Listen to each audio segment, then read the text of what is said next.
Hello. Hello, how are you? Good. How are you? I am well. Kind of you to ask. Thank you for meeting with me today to do this. My pleasure. So, first on the list, could you share some memories from your childhood and growing up? Sure. So I was born in Portland, Oregon in February of 1957, so I grew up a kid of the 60s, basically a baby boomer. So we had, it was just a great time to be a kid. We had lots of freedom to just run and play. Played baseball in the summertime and just could just run and go wherever. My parents divorced in the early 1960s, so I was just with my mom and my sister for a few years until my mom remarried in the mid 60s. And we had it was just a great family life. We lived there lived in Portland until 1969 when my dad got transferred to Spokane, Washington, to be a plant manager there. I can remember one of the first memories of the little duplex that he was renting at the time while we were waiting for our house to come available is watching the Apollo moon landing in July of '69 in our little living room on a big black and white console television set, and we just thought that was the coolest thing ever to watch. To see history happening, right there in your own living room. Televisions weren't 20 years old by that point in time, so it was pretty new technology, even though we only had 3 channels. That's all you really needed, I suppose. But that was pretty cool. And Spokane, we got there when I was it must have been 12. First place we lived. The school was kind of rough. Kind of got bullied a bit. My grades took a hit. They were never really good to begin with, but they took a bigger hit. And then we, in the following summer, we moved into our house, and it was a much nicer school district, and the kids were great, and those were great days. Lots of backyard football and basketball, and just had a great time in my middle school years, and then had just a great bunch of friends. We could just run and go and play all day, and had to just show up at dinner time, get our chores done, stay out of trouble as much as we could. But we could go up in the hills behind the houses, and we could go planking with our 22s, and just go have a good time. So great memories as a child. How is life as a child different today than it was for you? There was no such thing as helicopter parents in those back days.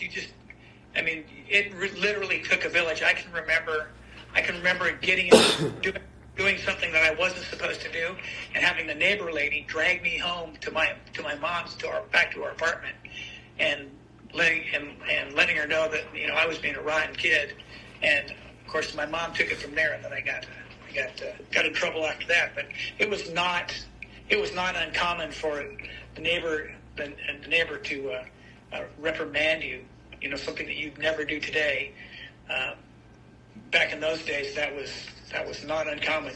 Kids had their place, and today you'd never think about swatting a neighbor kid on the behind because they were getting out of line.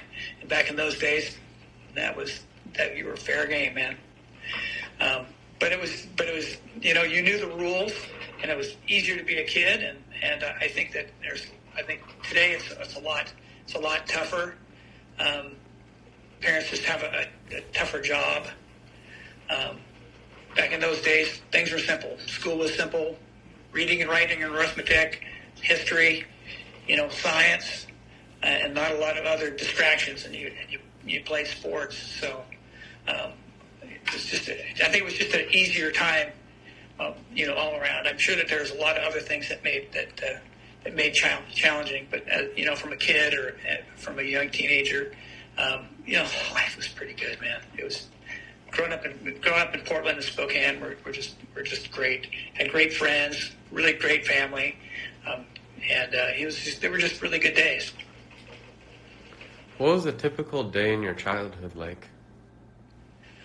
Well, depending on where you are in the childhood, if it's before middle school, it was just, you're going to school, coming home.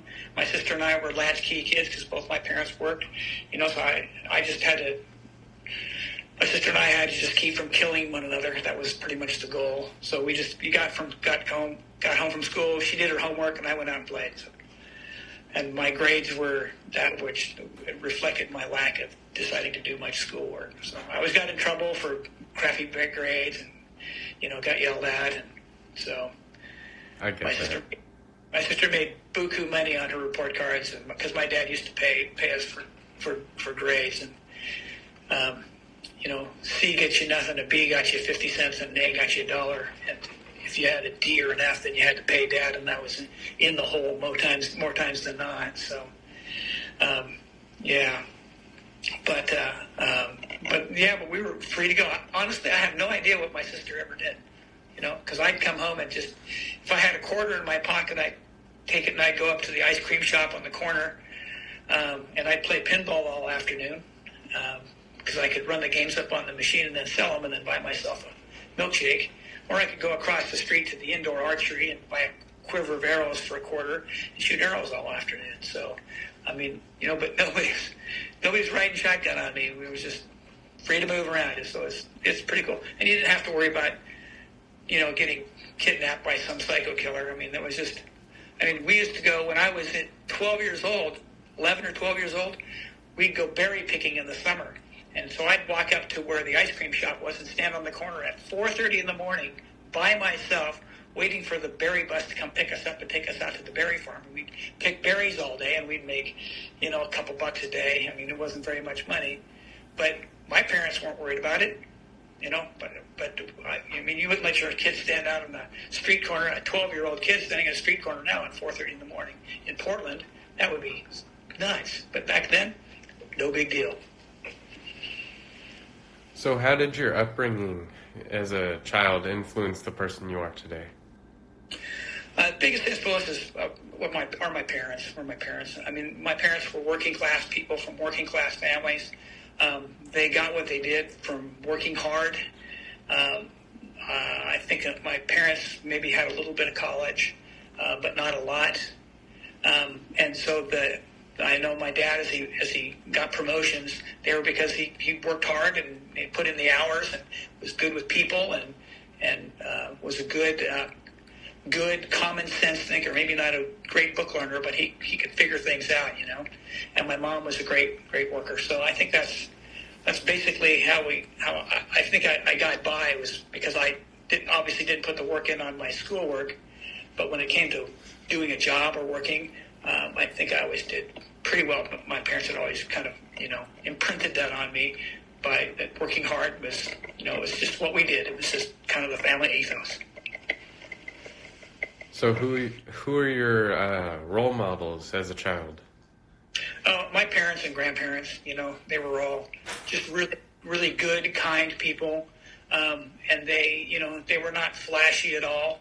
But they always had made a comfortable living, and they made family and everything, I can remember going out to my grandfather's farm out in Brush Prairie and spending the summers out there, and just having a ball. But they were just great people, great people, great experiences. You mentioned your education earlier in schooling. How many years did you attend school? Well, I graduated high school, so I went 12. But I was not a very good student. Elementary students, I still got have some of my old elementary school great report cards, and the grades were not particularly good. And the write-ups were always the same thing, is that I always just talked too much and was easily distracted in class. I probably would have been labeled today as ADD, and back then you were just labeled as somebody who talked too much. It's kind of weird. And so I didn't do very good in elementary school, not much better in middle and high school. I think my cumulative grade point average was 2.5 or 2.6 for high school, so nothing flashy. And that was basically buoyed up by the math and science classes I really liked, and the English and the history classes that I didn't enjoy so much. Anything I had to do writing on or reading on, I just did not put the effort in at all. How are schools different today than from when you went to school? I think the biggest difference is that schools back then were of singular purpose. They were there to teach reading, writing, and arithmetic, science, history, and to give a student basic fundamentals of giving them what they need to know to be able to move on to the next level of education, and ideally prepare themselves to be able to work in the workplace. There were not a lot of distractions. Basically, I mean, it was you had school and you had sports, and then you had social things like dances and stuff like that. But the conversations about gender equality and LGBTQ and all those things that the kids have to deal with now and the schools are having to deal with wasn't even a conversation, And so consequently, it was pretty straightforward that the school laid down the policy and you followed the policy, and that was just the way it worked. And consequently, I think that you could get as good as education as you wanted to get without a lot of distractions back then. I mean, yeah, there were still bullies and stuff, but it was you know who those guys were. But you didn't have to worry about social media and all those other kinds of things. They just didn't exist. I mean, it was just people. I mean, nobody had a cell phone. I mean, there were. If you wanted to use a phone, you had to go to somebody's house or your own house, or you had to use a payphone. So consequently, intercommunication between kids was just different. I mean, it was just all you had was just eyeball to eyeball, and I think it made a difference. I don't know how well I would able to navigate school, today, considering all that you have to go through. It was just, honestly, Trey, it was just simpler, and it was just really straightforward. The school is the authority, and you follow the rules, and you got your education, and you moved on. Could you talk about your career path and how you've gotten to the place you are now? Sure. It's basically based upon every job I did built for the next job. I think the first real job I had was sort of real job. I got a job when I was 16, building golf clubs for a guy that had a little golf club shop. And the deal was I built a set of golf clubs and help him, and I built a set of golf clubs, and that's how I get paid. But my dad said that was a no-go. So I had to go get a real job. So I got a job working at Denny's as a busboy, bussing tables, taking care of people. Hey, hello, sweetie. Taking care of people. And for a whopping $2.10 an hour, which isn't a lot of money, but back then it was pretty good dough. I'd buy gas because gas was only 50 cents a gallon back in those days. So I started there and did that through high school and had a couple of busboying and restaurant jobs till high school until I got my senior year after high school. I started working at UPS, United Parcel Service, as working in their warehouse from 10 at night to 2 in the morning. It was called Twilight. It was actually really designed for college kids like me. I was in college at the time, although I didn't last very long. But I picked up a strange skill there, which was the ability to read upside down as the packages came down the conveyor belt. I had to read where the address was and then pull the package off and put it in a particular truck. But you didn't have time to turn all the packages around, so I learned how to read upside down, which was a weird skill, but it came into use later on.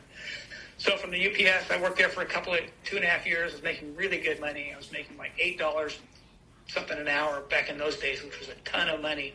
So my college career ended because I had too much money, too nice of cars, there were too many girls, and that was my primary distraction for not going to college. And I figured eventually I'd work my way up at UPS. But after a couple years there, I realized that wasn't going to materialize. So I started looking for something else. So I went through a series of sales jobs, selling fire alarms, got my insurance licenses so that I could sell property and casualty insurance, which is car and homeowners insurance. Got my and eventually started working for a life insurance company. Was on commission. I did that for a year or so, and then near the end of that, or before I started working with the insurance companies, I had gotten married for the first time in September of 1978, and was working the insurance company jobs, and then in late '79 found out we were going to have our first baby, and I was working on commission jobs and just making no money, and went to a finance company to try to borrow some money so that we could get ready for the baby. And because I wasn't making any money, they weren't going to lend me any, which is interesting. But they offered me a job because I had my insurance licenses. One of the things that the finance company did. Finance companies, basically, by the way, were back in those days. Not everybody could have a Visa card, debit card. It just didn't exist for regular working class people. You had to be more highly educated or higher paid. So they had finance companies where you'd go in and borrow $500, or you buy a TV and they would finance it. Those kinds of things. So the finance company offered me. They said, "Well, we can't lend you any money, but we'll offer you. Would you like to come to work for us?" Because my insurance licenses that I got in my previous job helped me, because one of the things that they did was when they lent somebody some money, they used their household goods, their TV and their sofa and their radios or whatever it may be, as collateral, and then they would sell them renter's insurance on that to protect it. Well, if I came to work for them, I could do that. They didn't have to pay someone else, so that it was very functional. So that skill I had of having my insurance licenses came in handy to get me this job, which paid, much more money. And I think when I got interviewed and offered the job, I think I had a paycheck for $46 in my pocket that was going to have to last me another month. And so they asked me how much I needed to come to work for them, and I boldly told them I need $1,000 a month, which seemed like just asking for $1 million back in those days. But they agreed on giving me $800, which was great. So I started working for that company, for the financial services company. And one of the things that they did is we lent money to people. So I'd have people sitting down at my desk, and I'd have to take them through the documents to borrow the money. And that skill I had learned from UPS, being able to read upside down. I was able to read the documents to them. They could see it themselves right side up, but I could read it upside down to them and cover the details of that. So my ability to read upside down and my insurance licenses got me to this particular job. And I worked there for a couple years, and then as an assistant manager, and this is still in Spokane, Washington. And then in October of '82, I got transferred to back to Portland, where my family's at, and got a job as a branch manager, running my own office in Beaverton, Oregon, with a staff there, and did that for a few years. And my family continued to grow. Had a couple more kids. But as my family continued to grow, things were getting more and more expensive, and we had a little house, and I wasn't making enough money. And a friend from church asked me if I would be interested in learning if I knew anything about computers. And I said, no. He goes, well, there's some good careers in computers. Maybe you should try taking a class and see if would be something that's interesting to you. So I signed up for a computer class at the local Clark College, which is here in Vancouver, and took the class and really liked it, and I did really well. I actually got an A on it. I think that's the only A I ever got in college, like ever. So I told him that I really enjoyed the class, and he said, well, you should meet with our owner and have a conversation with him just to see if that's something that might be worthwhile. So I got an appointment, met with the owner, and he told me that they were really hiring anybody at this time. And I said, well, I'm just interested to know what it's going to take. They hadn't hired anybody there that didn't have a college degree in the past, but I had a kind of a unique skill set. And I found out that a couple months later, they came back around to me and said, "Hey, would you be interested in doing customer support for our software company?" So I got an interview, and it was interesting that the software that they wrote had to do with financial services. Well, that's where I was currently working in that field, but on the business end, not on the technology end. So there were some skills that I had. I'd learned about how the business process of collections and foreclosure and how all that stuff works, and that's what their software did. So they brought me on and they said, "Well, we think we can teach you the software, but you already know the business, and that'll be really helpful to us." So those skills that I learned in the finance company of being able to talk to people and doing collections helped me to understand what their software did, and some of the legal things I did allowed me to help them build out their legal module in their software. So I was actually able to work my way up through that company for a couple of years doing support, and then I found out that programmers got paid a lot more than support guys. So I taught myself how to program in their languages as I was doing support, and eventually moved to custom programming, which was a lot more money. And I did that for 5 or 6 years there, and eventually started inventing software of my own that the company was able to use. I had some ideas that they had developed and that had been able to market. And then after being there about 10 years, it became evident that I had some ideas that they didn't want to move on. Their management team was kind of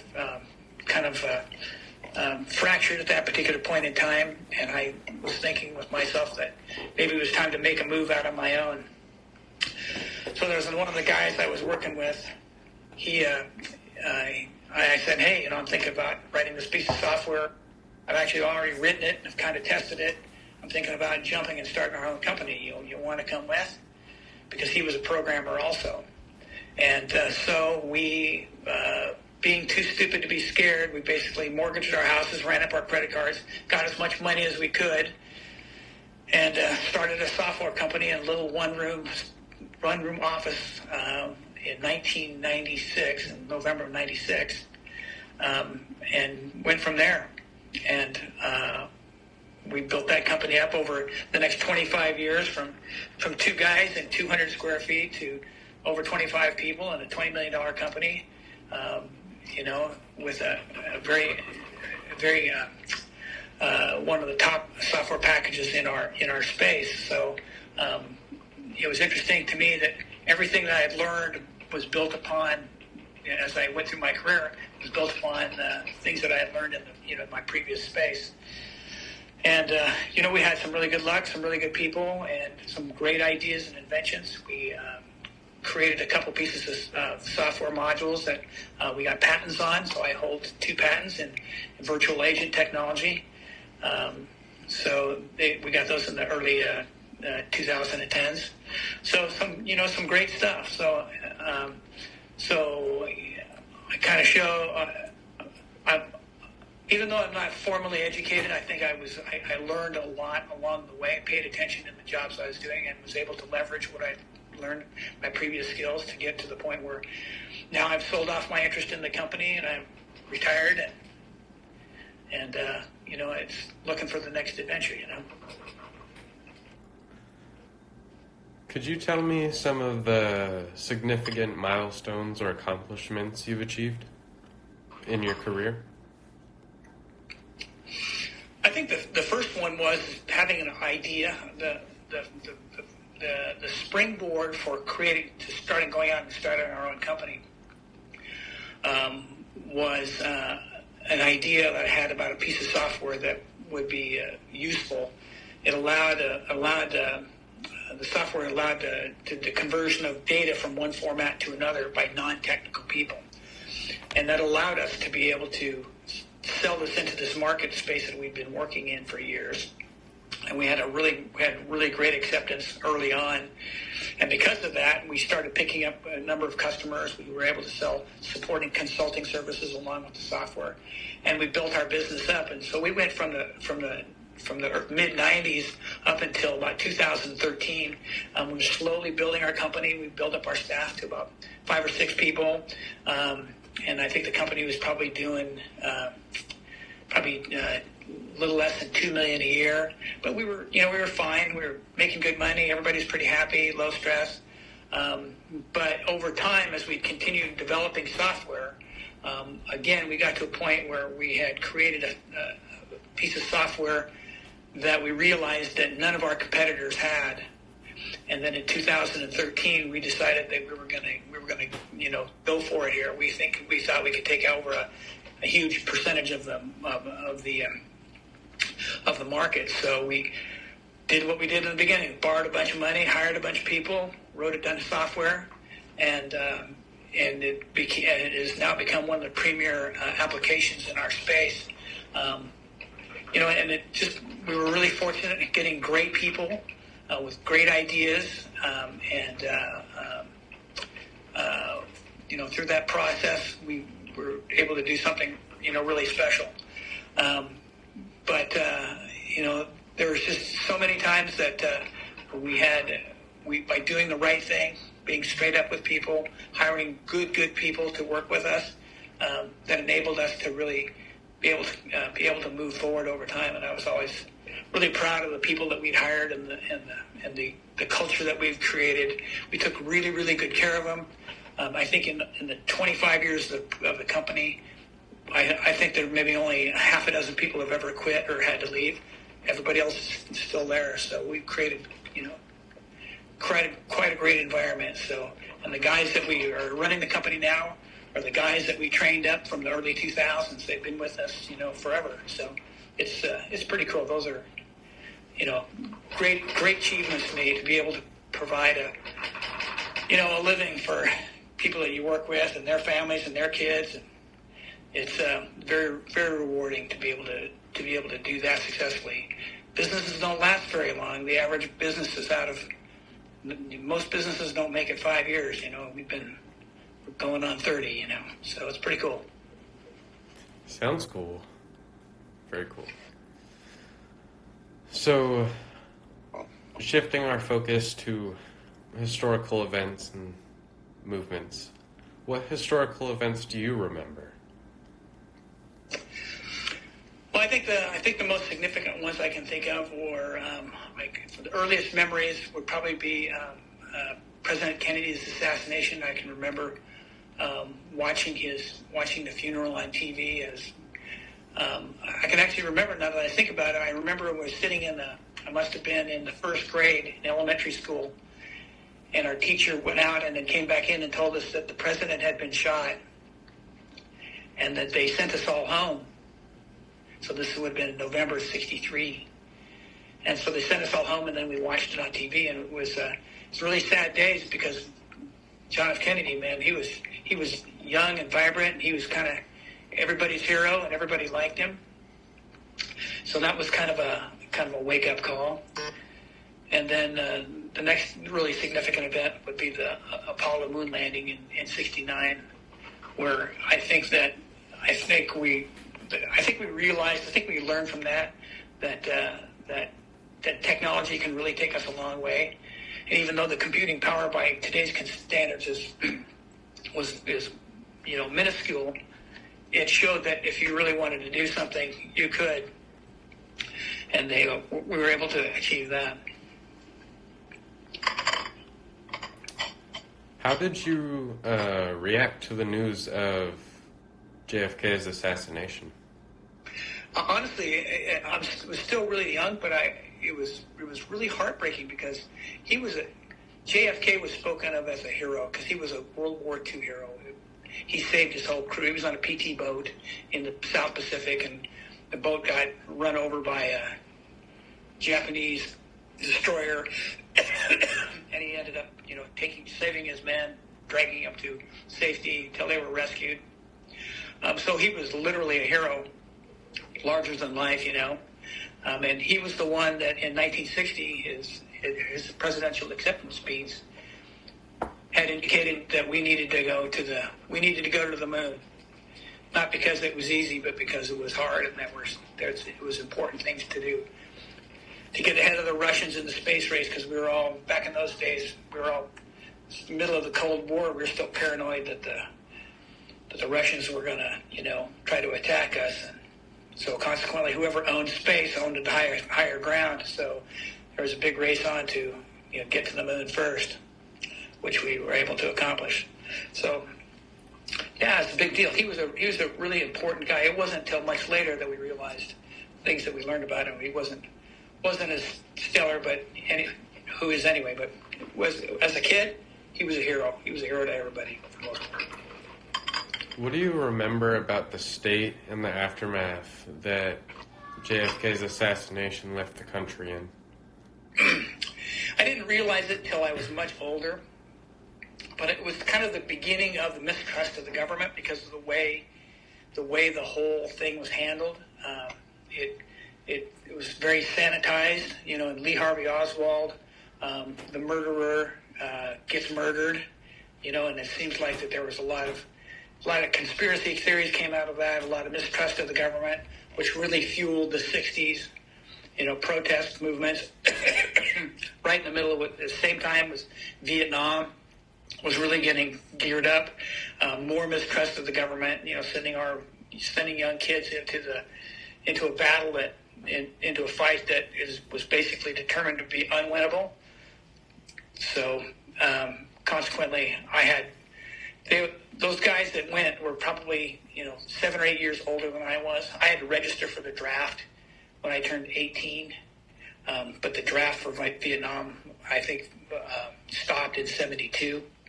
But there were kids from my high school that went to Vietnam and died, and those were very difficult times on the country trying to figure out,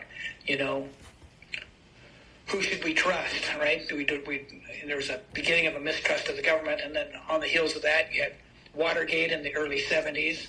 Again, government corruption, spying, stealing, lying.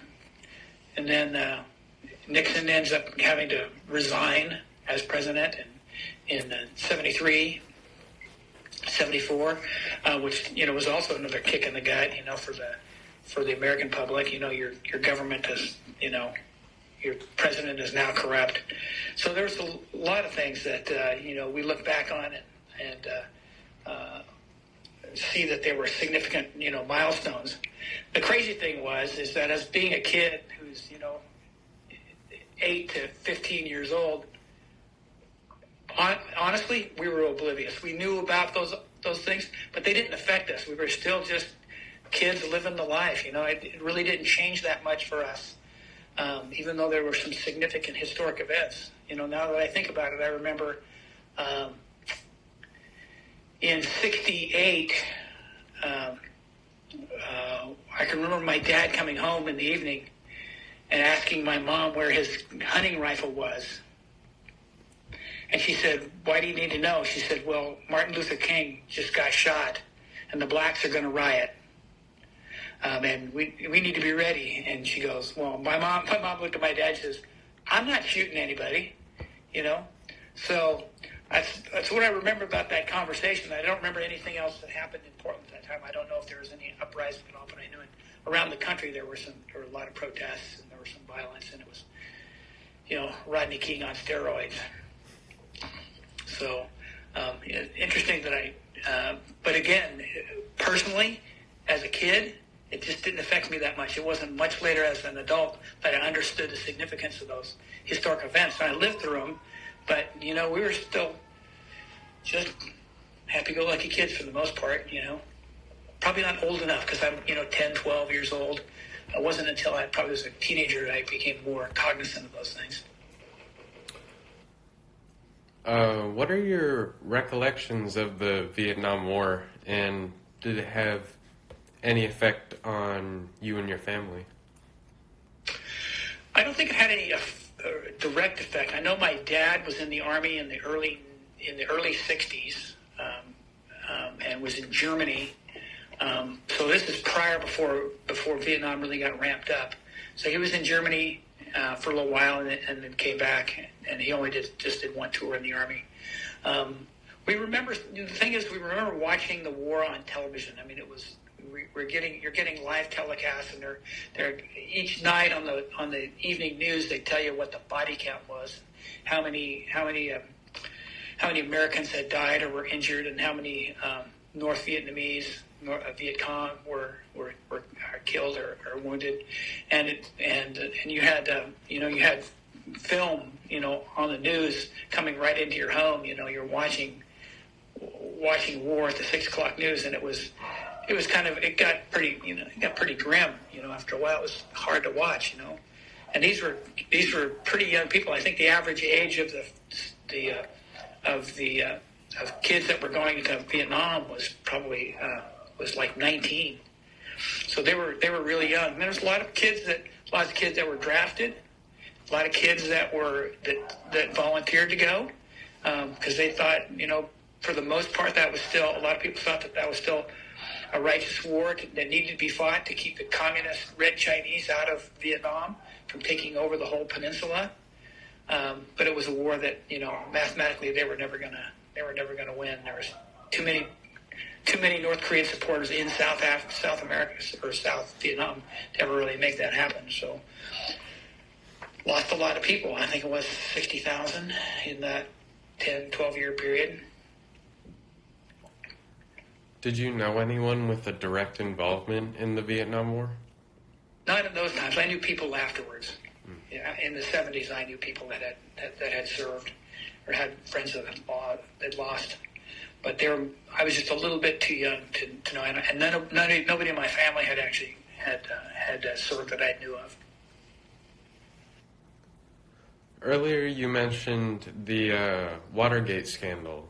Did it affect your trust in the government at all, or? I think that just personally, I was kind of still probably, so in 73, I would have been 16, so still pretty oblivious to most things adult. I was, but I think that in the end, I think that watching what happened afterwards, as I was becoming an adult, you start to realize that there became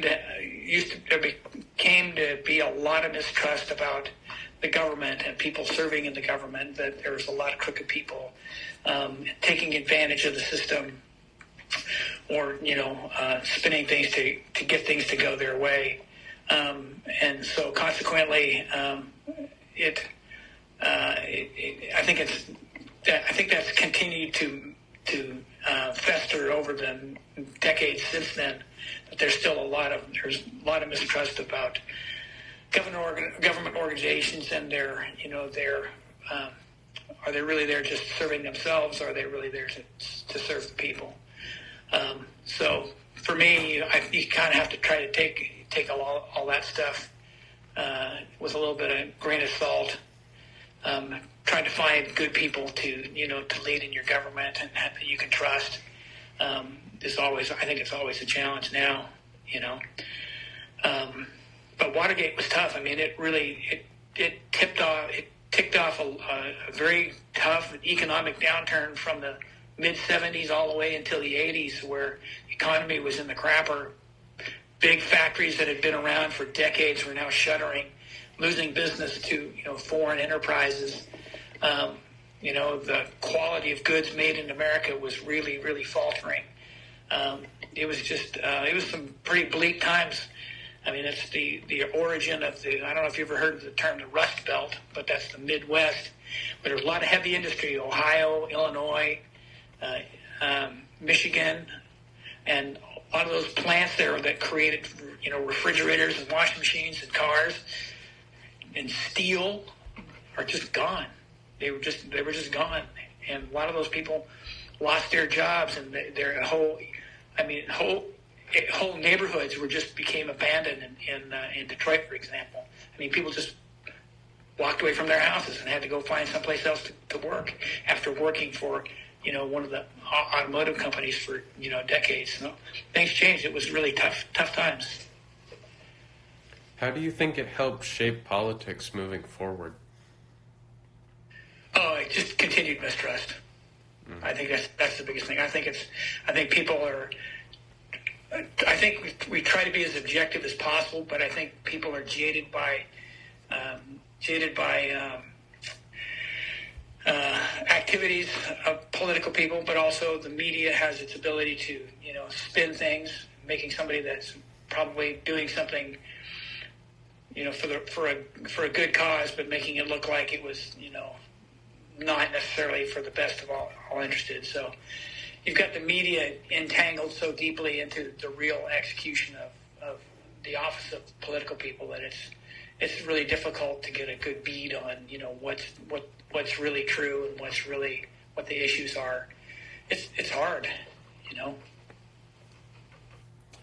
I know earlier you said something about the Apollo 11 moon landing. How did you feel about the moon landing?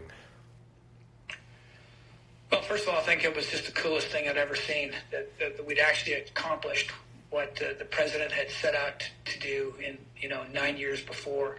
And there had been men that had lost their lives. There's the Apollo 8 accident fire where we lost 3 astronauts in the process. So you understood that it was still high risk, and the moon was 250,000 miles away. And, there's still, there was still a lot to overcome.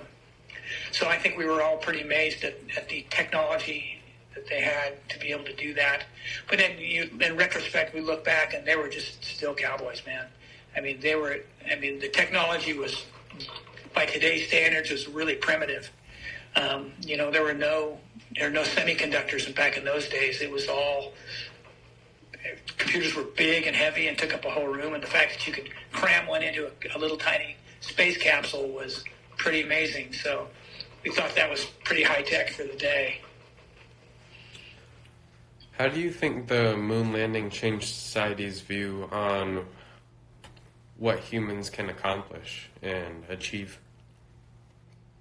Well, I think for the United States, I think it was a great morale booster. By the end of the 60s, the country had been pretty beat up. We lost John F. Kennedy in the early 60s, and we lost Martin Luther King and Robert Kennedy in 68.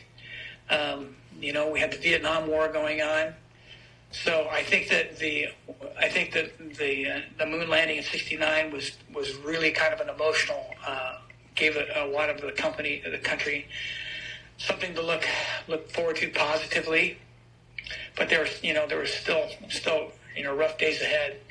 But I think it opened the door for, hey, we can leverage this technology, the things that we learn, and we can still do more things. And then with the advent of the semiconductor and microprocessor and transistor, multi-transistors, then technology really started to pick up. So by the end of the 70s, there were the advent of personal computers.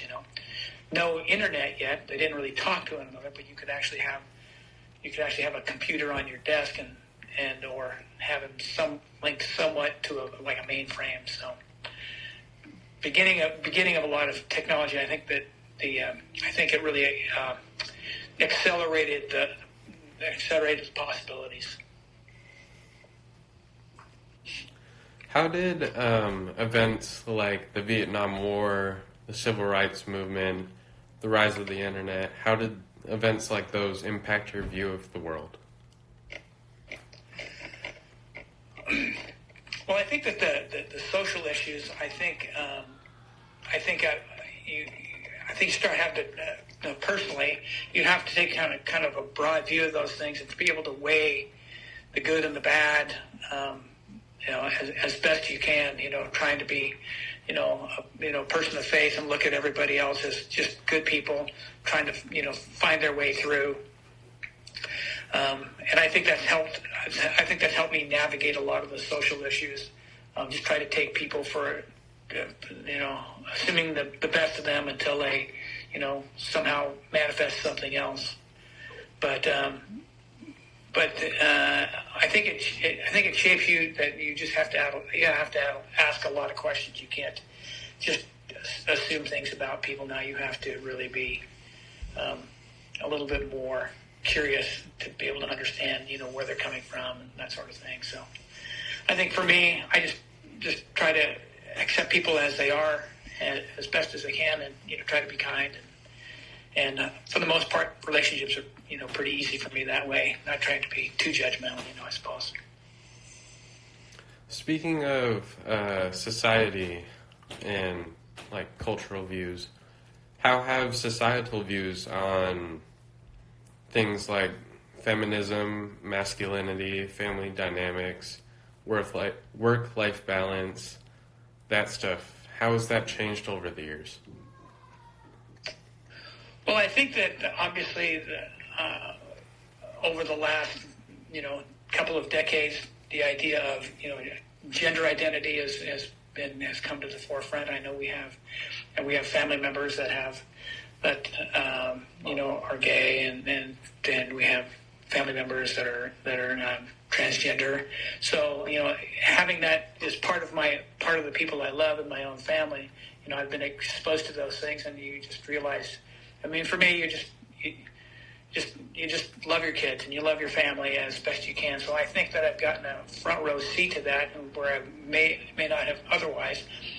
Looking back on it in the 70s and 80s, really didn't even though those movements were in their nascent state, really didn't affect me that much. It wasn't until much later into the 21st century, when my kids were growing up, that those types of issues became, something that I had to learn to understand.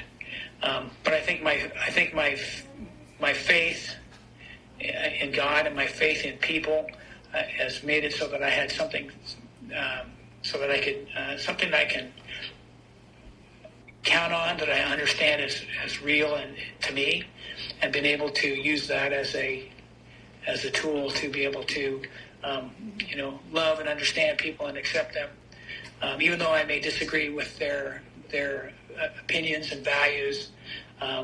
It still doesn't preclude us from just loving and treating people kind. And I think that's worked. I think that's worked for our family. But yeah, it's difficult to navigate. I mean, things were just very, very, very different when I was a young person. I mean, to understand that, I don't think I understood what a gay person was probably till I was in my teens. I had no idea. It wasn't anything that was even talked about. Would you mind sharing any pop culture or entertainment or societal value changes you've observed over the years?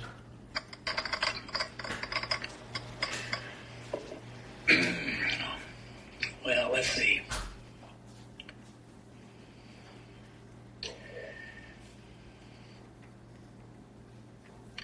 Well, I know that that obviously things have changed over the decades. I think there's a lot of movement towards personal identity, and allowing people at an early age to be able to try to define who they are. And I think that movement probably started in the 60s, where people they didn't want to be necessarily tied to existing, cultural structures, and they wanted to be able to free to do whatever. And I think that over the time, and I think that people went through that, the people who were of that age went through those times, and I think obviously they learned some things, but in the end, I think that you look at those people now, 30, 40, 50 years later, they've learned what they did from those freedoms, but they still most of them became relatively traditional, two-parent families with kids, and for the most part. So I think that as people get older, I think they have a tendency to gravitate back towards, more traditional roles. But yeah, the cultural swings and social mores being, blown wide open. I think that, I think people have had the freedom to be able to express themselves or live a certain lifestyle, but I don't know if it necessarily turned out to be better. I think it's just something you learn experientially, and you take what you can from it. But I think that the lack of social structure, traditional social structure, may not necessarily be the best thing for kids. You know, you look at children. I think structure is good. I mean, I look at the way the schools are run now versus schools when I was a kid, and you know, we didn't have kids with social anxiety, you know, lined up in the counselor's office like they do now. I mean, yeah, you had kids that had tough days or difficult situations, you know, at home, but it was just different. The purpose of school was different. You know, I think that for the most part, I was able to navigate all that through all that stuff.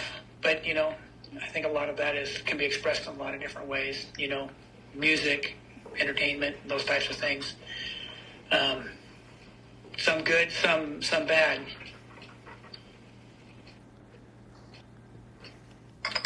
I know your job or your past careers have had, oh my lord, wow, can't phrase anything today. I know your programming job and that your company has to do with a lot of technology. So from your perspective, how has technology advanced over the years and how has it affected our society?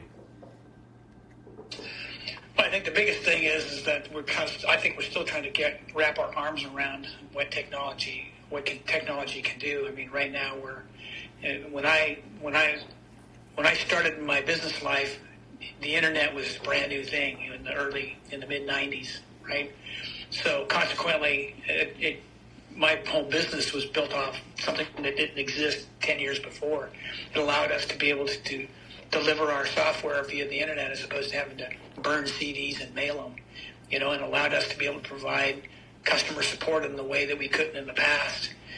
So the timing couldn't have been better for us in our business. And then eventually we started building web-based applications, which required, you know, massive servers and internet switching and all that stuff. We had server rooms in our office that were just racks and racks full of servers that eventually all went away because all those servers were then replaced by, you know, Amazon Web Services over time. But the technology allowed us to do all of that stuff, and we did our best to stay in front of it, and we're able to leverage it as the technology became, you know, real. And you know, where the technology is going to go has yet to be determined. I mean, the artificial intelligence and those types of tools. It's going to be interesting to see how, you know, society deals with those types of things, where a lot of jobs that are being done by people they're just going to go away. You know, there's going to be robots in the next 20 years that are going to do a lot of stuff that, you know, warehouses aren't going to be filled with people anymore. They're going to just be filled with robots moving stuff around. You know, so and then artificial intelligence. Who knows where that's going to go. What are some technological advancements that have amazed or shocked you? I think that the biggest one for right now, in the day, I think the biggest one was the internet itself, because we had no way of connecting computers. I mean, it was a dream to be able to hold a box in your hand that you could know anything in the universe, right? I mean, that was space age stuff. Well, now it's just everyday stuff. You can Google anything, right? So the idea of having networked computers and then being able to have the level of computing power that we have now is, you know, pretty amazing stuff.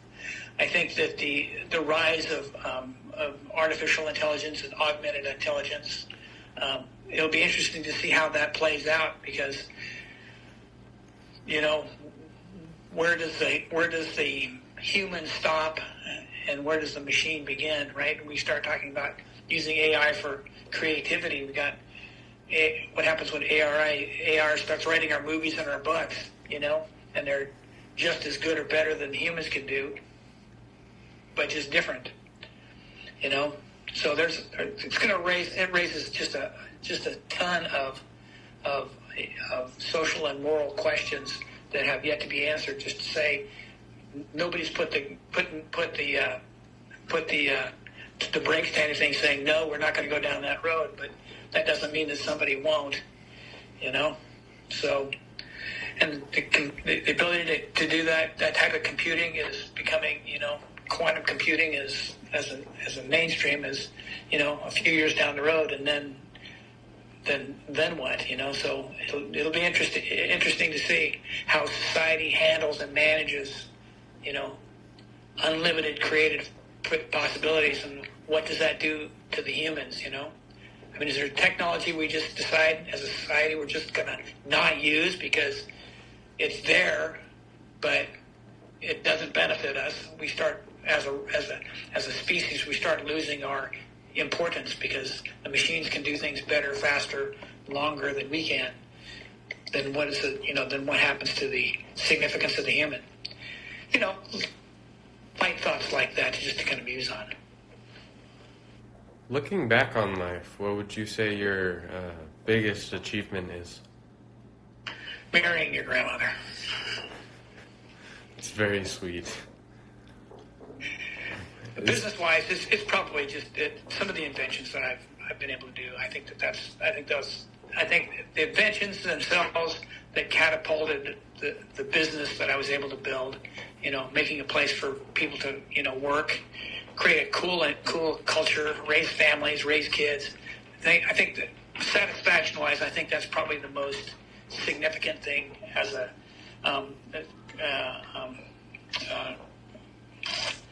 career-wise that I can think of. You know, the rest of it is just my family, and those are the people I've been in with, my kids and grandkids. They're just amazing people to me, and I think it's really cool to be a part of that and watch them grow up. It's cool. Is there anything you would have done differently? Oh, no, that is an interesting question. So the short answer is probably, but the long answer is, if I like where I'm at now, would I have gone through all the same stuff to be someplace different than I am now? And the answer is probably not. I think I would have made all the same decisions and made all the same mistakes that got me where I'm at. And I think I'm happy enough in my current existence that I don't think I would have. I think I would have gone ahead and still gone through all the painful parts to get to because all the good parts were good, you know. But that's a tough, you know, tough question to ask. Could your life get better than what, you know? This is pretty good stuff right now. Yeah. What are some words of wisdom you'd give to future generations? Words of wisdom.